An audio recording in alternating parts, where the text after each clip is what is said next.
Welcome to Samba Samba. Enjoy the video. You start by confirming your account level and collecting what you need.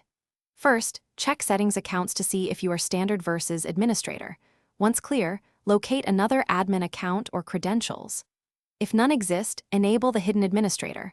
Open an elevated command prompt and run netuseradministrator/active.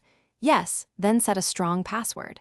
After that, sign into the built-in administrator and create a new admin user for daily use, making sure to back up key files before changes.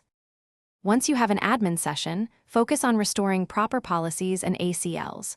Open local users and groups, Lusumger, MSC, or run net local group administrators to add the correct accounts.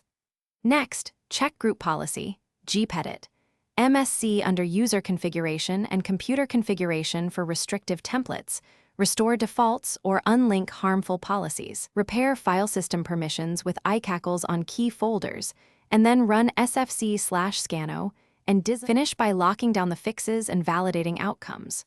Create a restore point, then test common admin tasks such as installing software and changing services.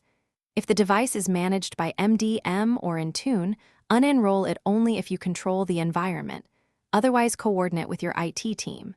Keep a recovery USB handy.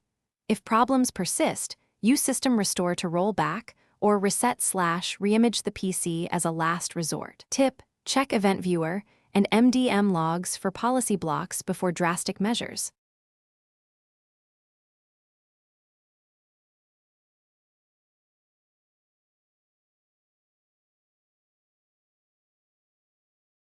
Thanks for watching.